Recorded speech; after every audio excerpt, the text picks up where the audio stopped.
और इस वक्त आरबीआई की प्रेस कॉन्फ्रेंस हो रही है, पहले आपको वो सुनवाते हैं। To make my statement as explanatory as possible, as self-explanatory as possible, so that the room for questions, etc., are minimized considerably. So therefore, the statement is a bit long. I request your patience, and I would also request you to please be patient till the end, because towards the concluding paragraphs, I have tried to give some forward guidance. In view of the COVID-19 pandemic, the Monetary Policy Committee decided to advance its meeting, which was originally scheduled on 31st March and 3rd April, and the announcement was due to be made on 3rd April. We decided to announce it to 24th, 26th and 27th. Accordingly, the MPC met on 24th, 26th and 27th March and undertook a careful evaluation of the current and evolving macroeconomic and financial conditions, and of course the outlook. I wish to take this opportunity to express my sincere thanks to the MPC members for responding so quickly. I also wish to place on record my appreciation of all the staff and officers of RBI for their excellent cooperation in facilitating this. After extensive discussions, the MPC voted for a sizable reduction in the policy repo rate and for maintaining the accommodative stance of monetary policy as long as necessary to revive growth, mitigate the impact of COVID-19 while ensuring that inflation remains within the target. While there were some differences in the quantum of reduction, the MPC voted by a 4-2 majority, that is by a 4:2 majority, to reduce the policy repo rate by 75 basis points to 4.4%. I repeat, the rate cut decision is 75 basis points, and accordingly the repo rate stands reduced from 5.15% to 4.4%. Simultaneously, the fixed rate reverse repo rate, which sets the floor of the liquidity adjustment facility, that is the LAF corridor, was reduced by 90 basis points. I repeat, 90 basis points to 4%, thus creating an asymmetrical corridor. The purpose of this measure relating to reverse repo is to make it relatively unattractive for banks to passively deposit funds with the Reserve Bank, and instead to use these funds for on-lending to the productive sectors of the economy. It may be recalled that during the month of March so far, the banks have been parking close to rupees 3 lakh crore on a daily average basis under the reverse repo, even as the growth of bank credit has been steadily slowing down. This decision and the advancement of the MPC has been warranted by the disruptive force of the coronavirus. It is intended to 1. Mitigate the negative effects of the virus, 2. To revive growth, and above all, number 3, to preserve financial stability. We are living through an extraordinary and unprecedented situation. Everything hinges on the depth of the COVID-19 outbreak, its spread and its duration. Clearly, a war effort has to be mounted and is being mounted to combat the virus, involving both conventional and unconventional measures in a continuously battle-ready mode. Life in the time of COVID-19 has been one of unprecedented loss and isolation. Yet, it is worthwhile to remember that tough times never last. Only tough people and tough institutions do. In the recent period, Reserve Bank has been in action on a daily basis with efforts to alleviate financial stress, build confidence and keep the financial system sound and functioning. And we have taken a number of steps over the last 1 month or so since the conclusion of the last MPC meeting. In my statement, I have listed out the measures which have been taken. For the sake of time, I am not reading it out. Once the statement is uploaded, I think those who are interested can have a look at it. Let me assure that the Reserve Bank is at work and in mission mode, monitoring the evolving financial market and macroeconomic conditions and calibrating its operations to meet any need for additional liquidity support as well as to undertake other measures as may be warranted. It is our effort to ensure normal functioning of the markets, nurture the impulses of growth and preserve, I repeat, and preserve financial stability. Incidentally, we have in RBI quarantined 150 members of our staff and service providers together with the IT facilitators and the entire IT facility as a part of our business continuity plan. The plan was prepared and executed in a matter of days. The MPC noted that global economic activity has come to a near standstill as COVID-19 related lockdowns and social distancing are imposed across a widening swath of affected countries. Expectations of a shallow recovery in 2020 from 2019's decade low in global growth have been dashed. The outlook is now heavily contingent upon the intensity, spread and duration of the pandemic. There is a rising probability that large parts of the global economy will slip into recession. Turning to growth in India, the implied GDP growth of 4.7% in Q4 of 1920 in the second advance estimates of the National Statistics Office, which was released in February 2020, within the annual estimate of 5% for the year as a whole, is now at risk. As regards the outlook for 2021, apart from continuing resilience of agriculture and allied activities, most other sectors of the economy will be adversely impacted by the pandemic, depending upon, I repeat, its intensity, spread and duration. We have to recognize that the government has taken timely and appropriate measures to contain these three factors, that is to contain intensity, spread and duration. And let us all cooperate with the measures announced by the government to deal with the problem, to prevent the spread of coronavirus, to contain it and win this war. If COVID-19 is prolonged and supply chain disruptions get accentuated, now these are risk factors which I am listing out. It all depends how we respond to the situation. I am just listing out the risk factors. Only time will tell how effectively we have acted as a nation and how effectively we have been able to contain the spread of coronavirus and how effectively we have been able to restrict its adverse impact on our growth. So if COVID-19 is prolonged and the supply chain disruptions get accentuated, the global slowdown could deepen with adverse implications for India. The slump in international crude prices could, however, provide some relief in the form of terms of trade gains. Downside risks to growth arise from the spread of COVID-19 and prolonged lockdowns.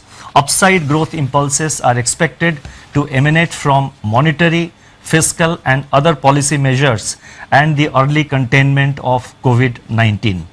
As regards inflation, the prints of January and February 2020 indicate that actual outcomes for the quarter are running 30 basis points above our earlier projections, reflecting the onion price shock. Looking ahead, food prices may soften even further under the beneficial effects of the record food grain and horticulture production, at least till the onset of the usual summer uptake.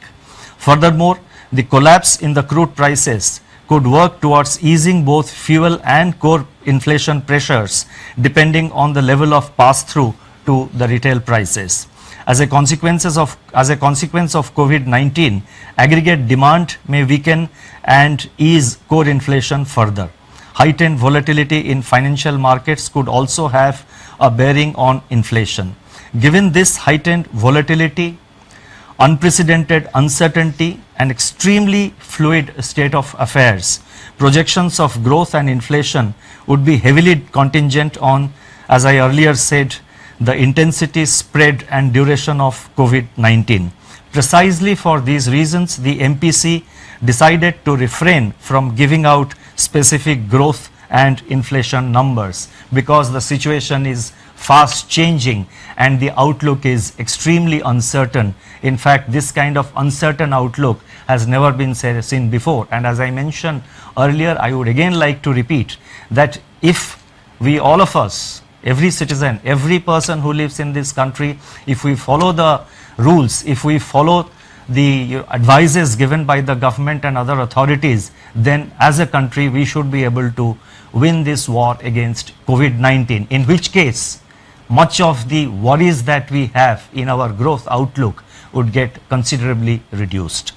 The MPC noted that macroeconomic risks both on the demand and supply side brought on by the pandemic could be severe.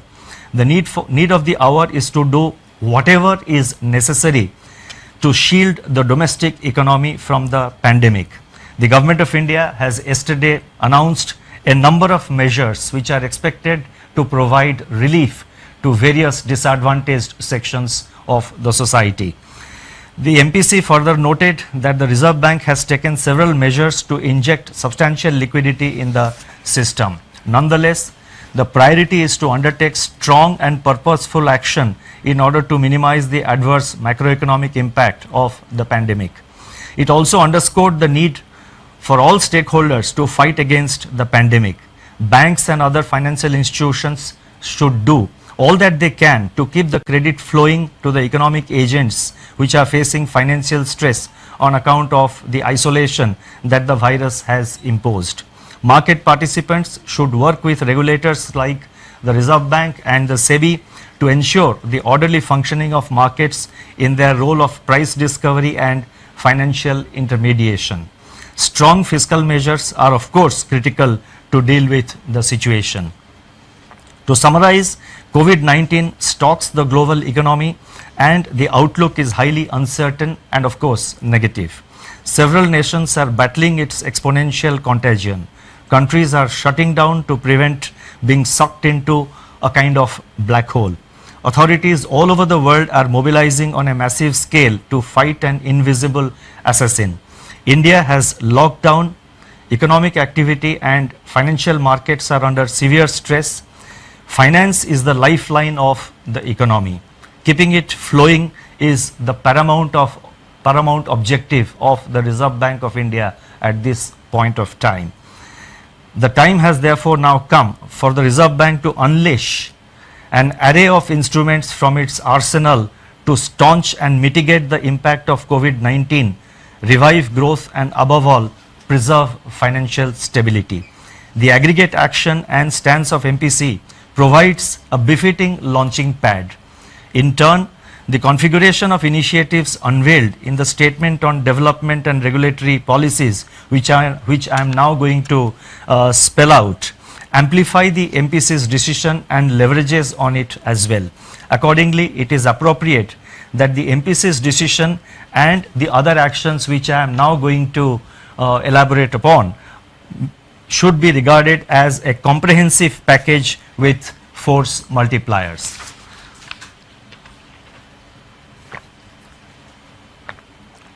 The developmental and regulatory policies can broadly be delineated under 4 categories. First, measures to expand liquidity in the system sizably to ensure that financial markets and institutions are able to function normally in the face of COVID-related dislocations. 2. Steps to reinforce monetary transmission so that bank credit flows on easier terms are sustained to all those who have been affected by the pandemic. 3. Efforts to ease financial stress caused by COVID-19 disruptions by relaxing repayment pressures and improving access to working capital. And 4. Endeavor to improve the functioning of markets in view of the high volatility experienced with the onset and spread of the pandemic. I would announce them in broadly 3 sections. The first section relates to liquidity measures. A multi-pronged approach comprising both targeted and system-wide liquidity provision has been adopted to ensure that COVID-related liquidity constraints are eased. The first announcement relates to targeted long-term repo operations, TLTRO. Let me elaborate further. Large sell-offs in the domestic equity, bond and forex markets have intensified redemption pressures. Liquidity premia on instruments such as corporate bonds, commercial papers and non-convertible and debentures have surged. Financial conditions for these instruments, which are used inter alia to access working capital in the face of the slowdown in bank credit, have also tightened. To mitigate the adverse effects on the economic activity leading to pressures on cash flows across sectors, the Reserve Bank will conduct auctions of targeted long-term repos of up to 3-year tenor of appropriate sizes for a total amount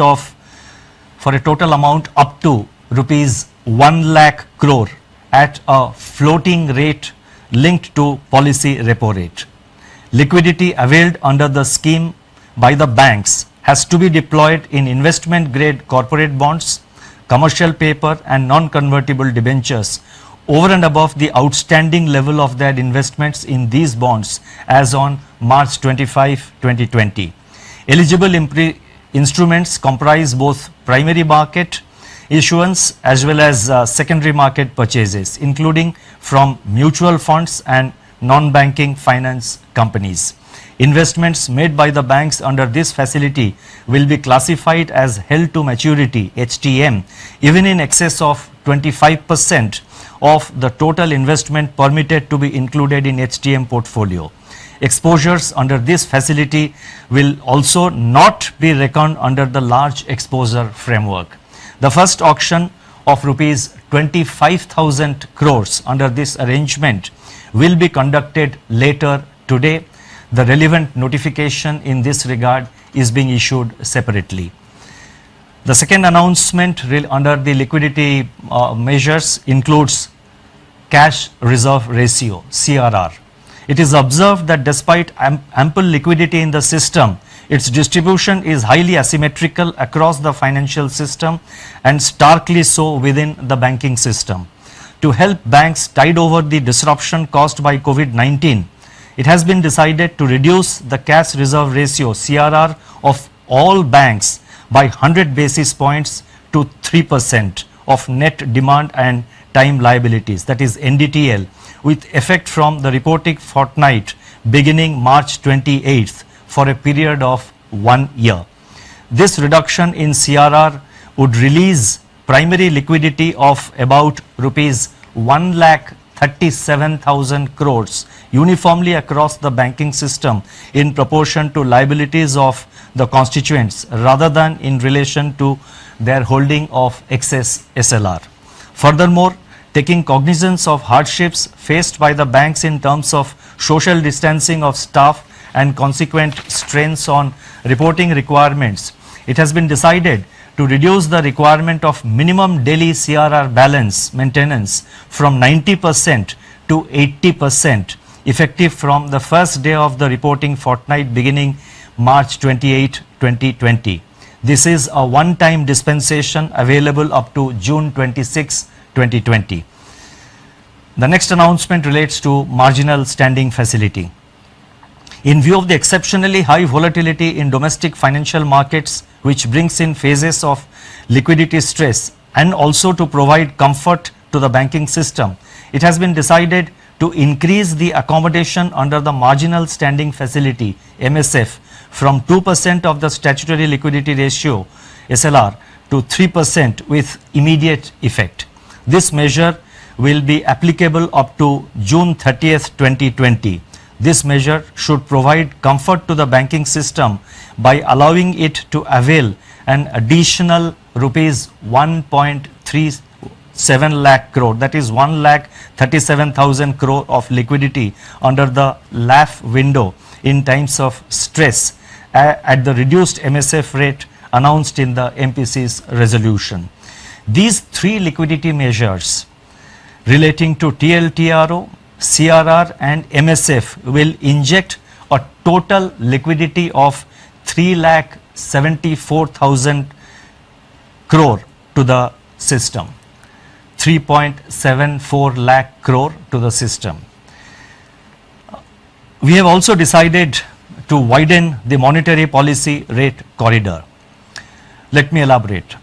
In view of persistent excess liquidity, it has been decided to widen the existing policy rate corridor from 50 basis points to 65 basis points. Under the new corridor, the reverse repo rate under the liquidity adjustment facility would be 40 basis points lower than the policy repo rate as against the existing 25 basis points. The marginal standing facility rate would of course continue to be 25 basis points above the policy rate. The second set of measures relate to regulation and supervision. That is basically certain regulatory measures.